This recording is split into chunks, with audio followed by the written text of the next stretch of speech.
Check this out.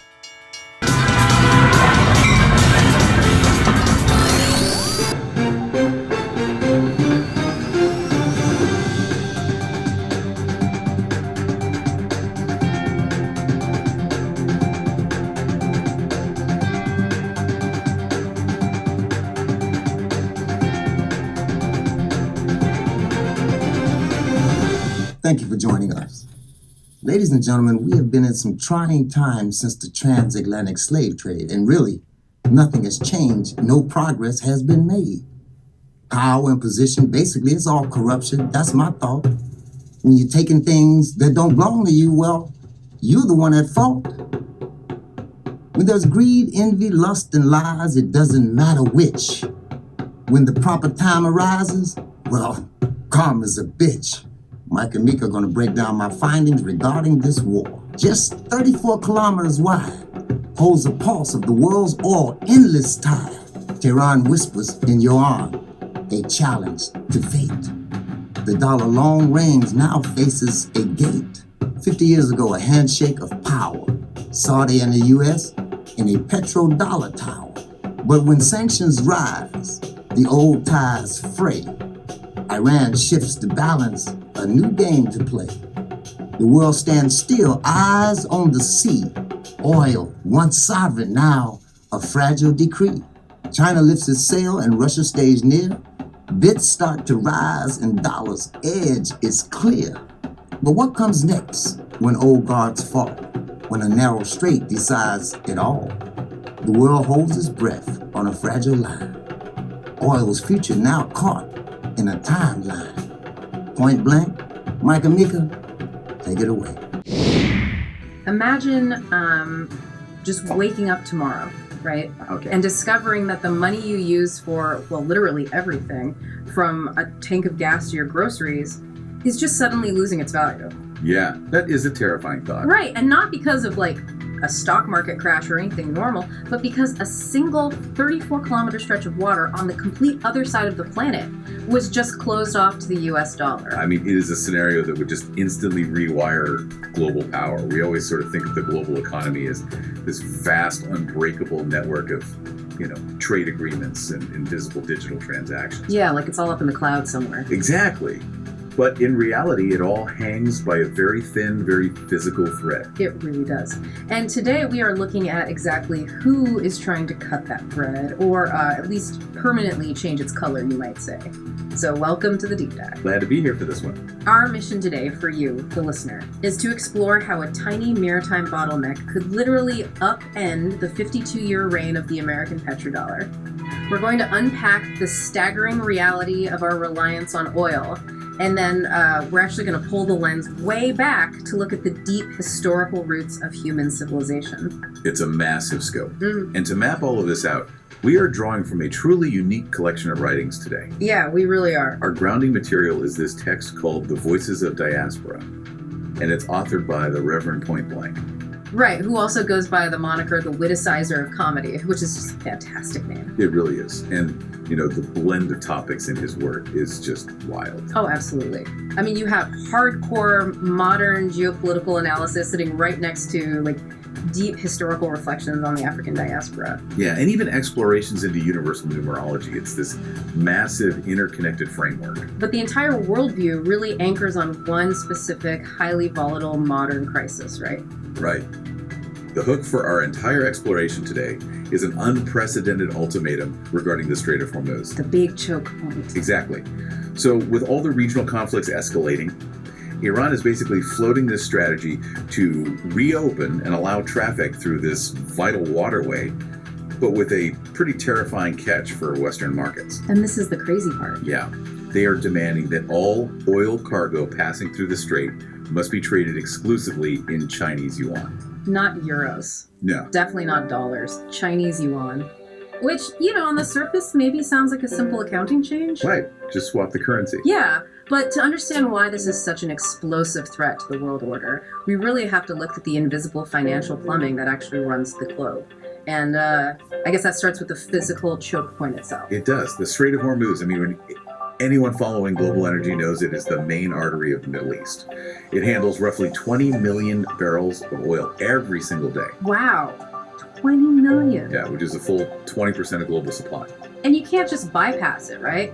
Like, you look at a map, and the overland pipeline alternatives are either already maxed out or they run through incredibly volatile territories. Exactly. So if Saudi Arabia, Iraq, Kuwait, the UAE, or Qatar want to get their primary export out to the open ocean, they literally have to squeeze these massive super tankers through a channel so narrow you could drive a car across it in 20 minutes. Which means whoever controls that physical tap controls a fifth of the world's energy. Right. But the true leverage isn't actually just the oil itself. It is the currency used to buy it. Ah, okay. And that traces all the way back to a very specific handshake in 1974. Right, following the big oil shock.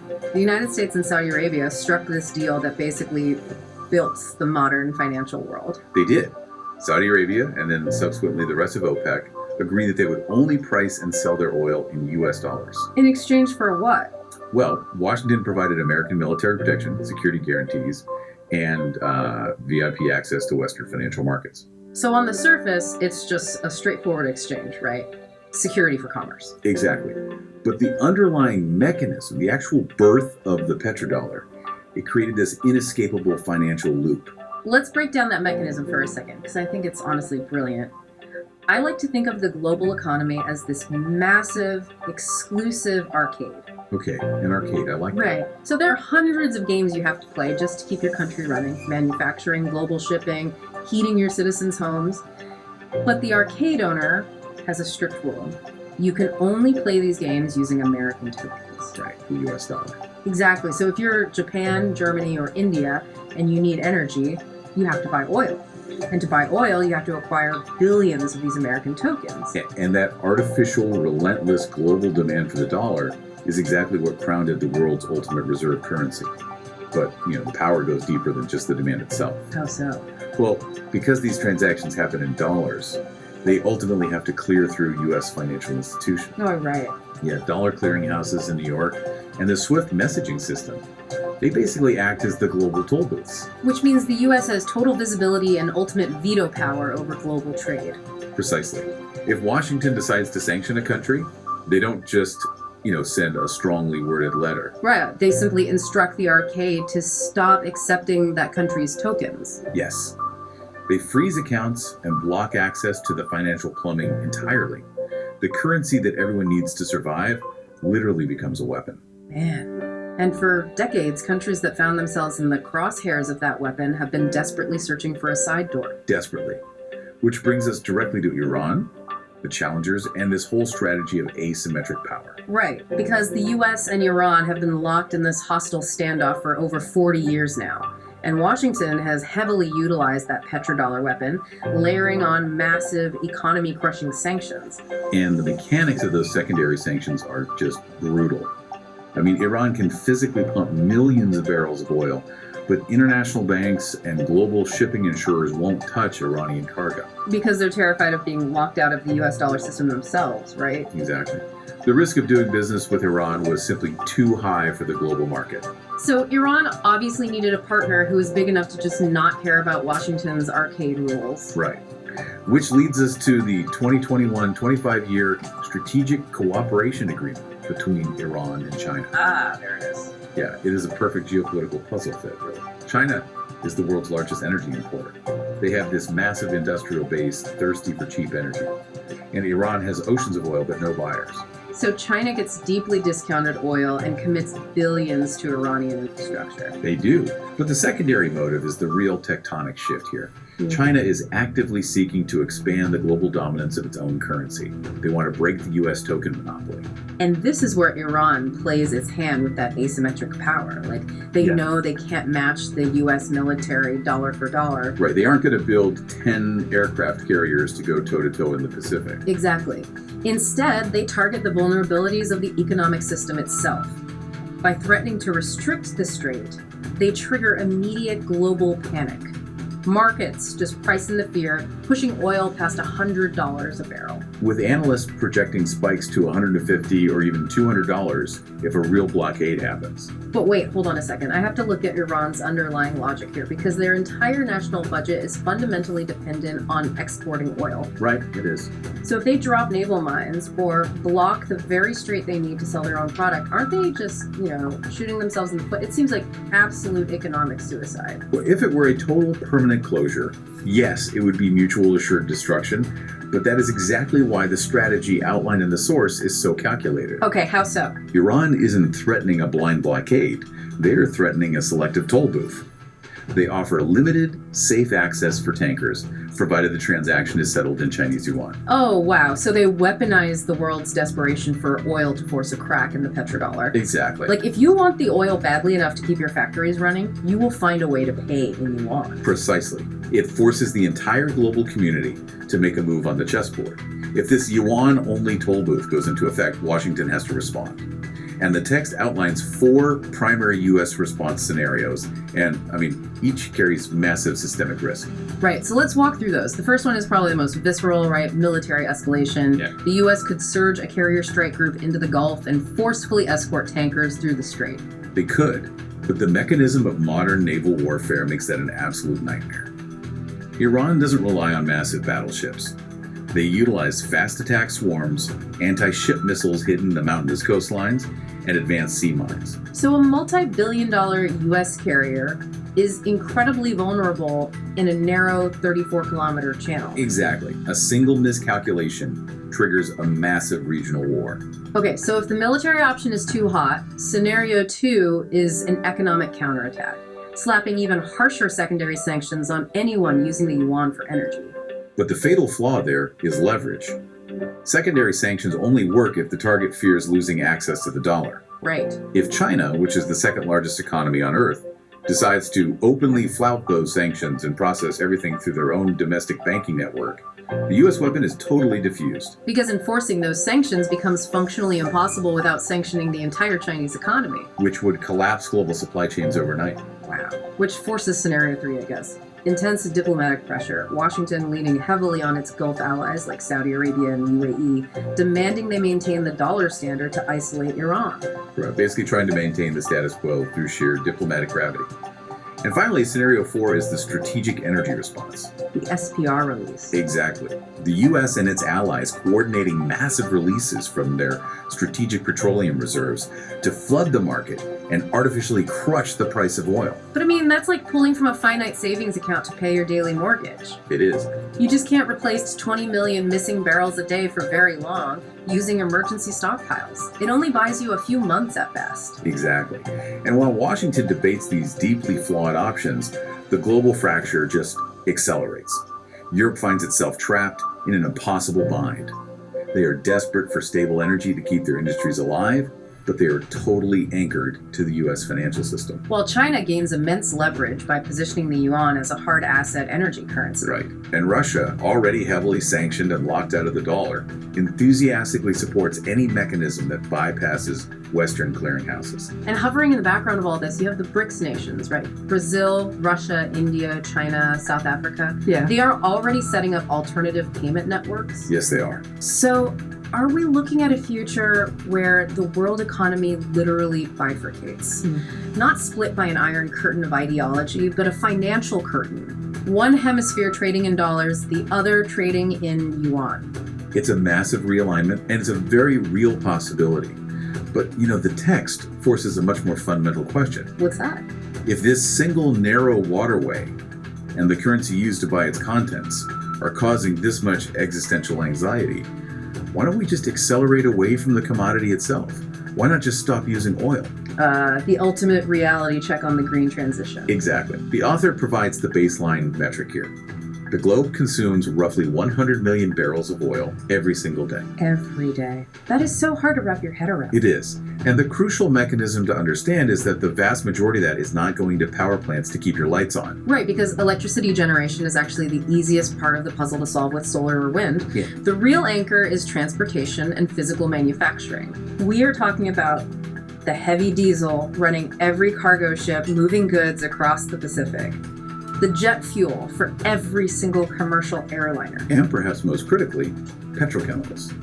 The invisible architecture of modern life. Oh, wow. Plastics. Plastics in medical IV bags, the synthetic fibers in our clothing, the asphalt on our roads, and the fertilizers required to grow enough food to sustain 8 billion human beings.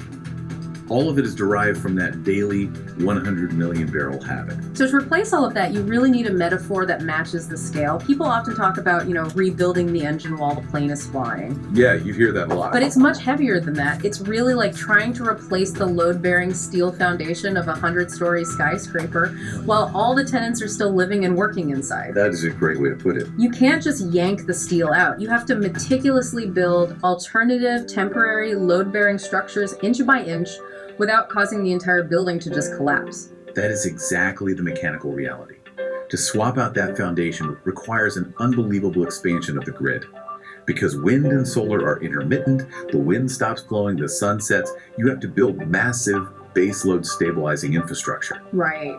The experts cited in the source argue that rapid expansion of nuclear energy is a mathematical necessity to maintain grid stability. And even if you fix the grid, you still can't fly a Boeing 747 across the Atlantic on lithium-ion batteries. The energy density just isn't there. No, it's not. Yeah. You'd need massive scaling of synthetic fuels or green hydrogen, which are currently nowhere near commercial scale. So what are the actual timelines looking like? Well, the timelines dictate the geopolitics. If the entire planet operated with a unified World War II level industrial mobilization, completely ignoring the costs, transitioning away from those 100 million barrels might take 20 to 25 years. Right. And realistically, Given the current friction of global politics, permitting, and capital markets, the realistic timeline stretches to 40, 60, maybe even more than 50 years to fully disentangle the global supply chain from petrochemicals. wow. So we are just completely locked into this geopolitical chess match over the Strait of Hormuz for decades. The resource wars aren't ending, they are just entering a whole new phase. They are. And this is actually where the framework of our source material, The Voices of Diaspora, introduces a really profound philosophical shift. Okay, I love this part. Yeah, the author argues that this intense modern desperation to control choke points and currency is actually a symptom of a much deeper human disease. Interesting. To solve a 21st century economic crisis, the text insists we actually have to cure the underlying fracture by looking thousands of years into the past. Right, because the argument point blank makes is that these geopolitical wars over borders and resources are ultimately family fighting family, simply because humanity has forgotten its shared origin. Exactly. And the author centers this on the concept of the carbon seed. The carbon seed. Yeah, the text asserts that human life started with this carbon seed, pointing to the origins of the first human as a dark-skinned black man. The philosophical core here is that acknowledging this shared African genesis is the prerequisite for global unity. So, recognizing this shared family tree could literally return the world to a state of paradise. A world that, doesn't need to hold the global economy hostage over a strip of water. That's the idea. And it's a fascinating lens using the deep history of the African diaspora, not just as a cultural retrospective, but as a literal blueprint for modern unity. And what's great is the source doesn't just deal in abstract philosophy either. Right. It deliberately highlights specific historical mechanisms of power and architecture to prove what unified societies are capable of building. Yes, the text catalogs massive achievements to really challenge Eurocentric historical narratives. It points to the intricate stone architecture of Great Zimbabwe, the Nubian pyramids of Meroe. It highlights the advanced metallurgy and iron smelting of ancient cultures, and the University of Sankore in Timbuktu, which was just this massive, unified center of global learning. And what's really striking to me is how the author connects these societal triumphs to specific historical figures. Instead of just listing names, the text presents them as historical parallels to the exact kinds of economic and geopolitical power we see today. Yeah, take Mansa Musa of the Mali Empire, for example. The text highlights his unbelievable, almost incalculable wealth. But the mechanism of that wealth wasn't just, finding gold. It was controlling the crucial trade routes. So choke points. Exactly. The choke points of gold and salt across the Sahara. He wielded economic leverage that shifted the value of currency all across the Mediterranean, much like modern nations leverage the Strait of Hormuz today. But he did it while expanding a unified, flourishing empire. Right. Or Queen Nzinga, who fiercely resisted Portuguese colonization. The text points out her struggle wasn't just military, it was deeply economic. Very much so. She was actively fighting against an exploitative external economic system trying to dictate the terms of trade to her people. It mirrors the exact desperation of modern nations looking for financial side doors to escape external sanctions. That's a great connection.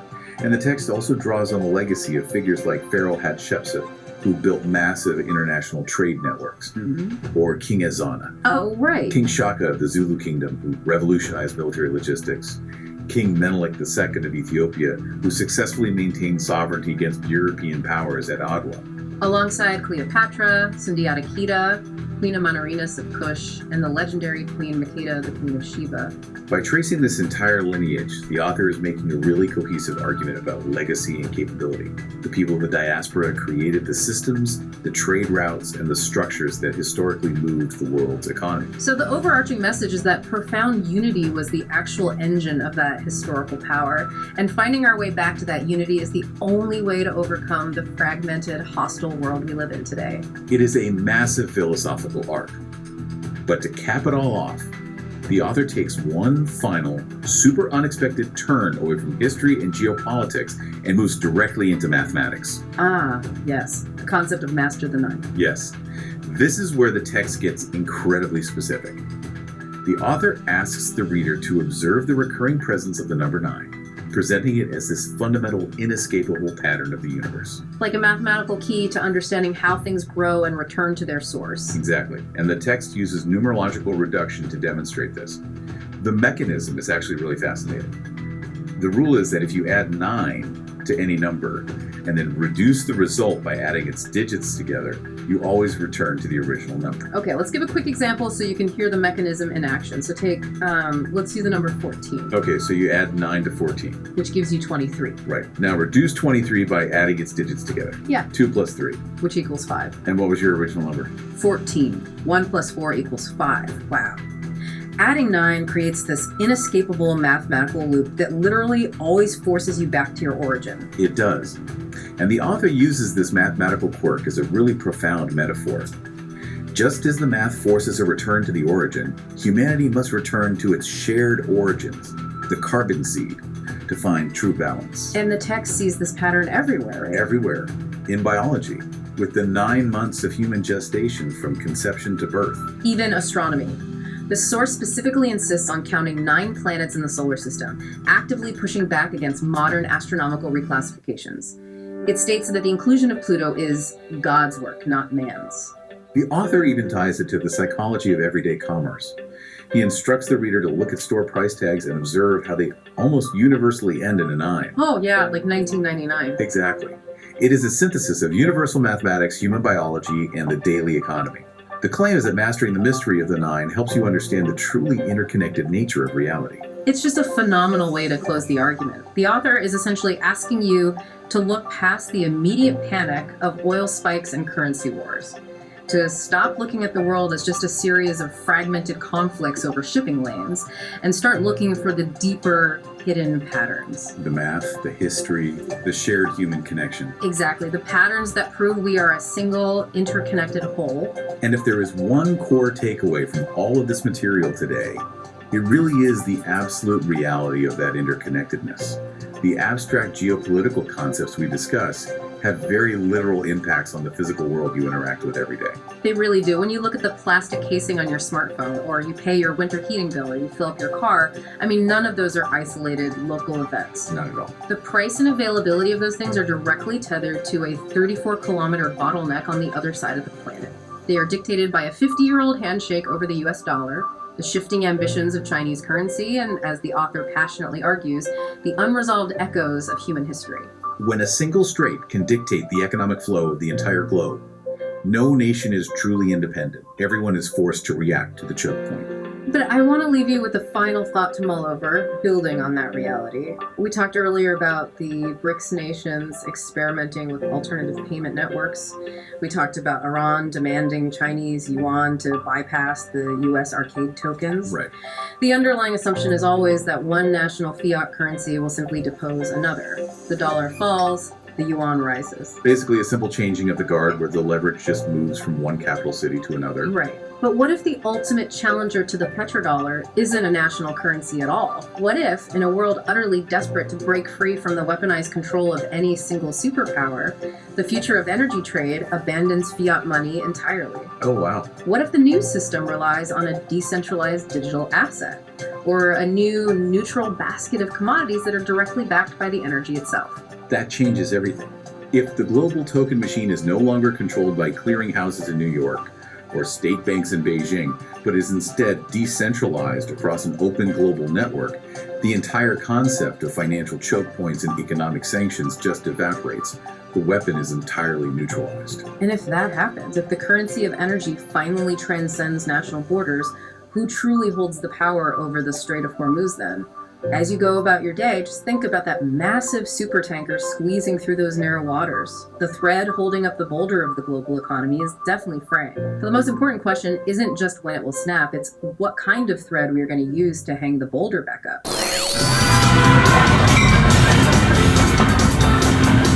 Ooh, hush, hush.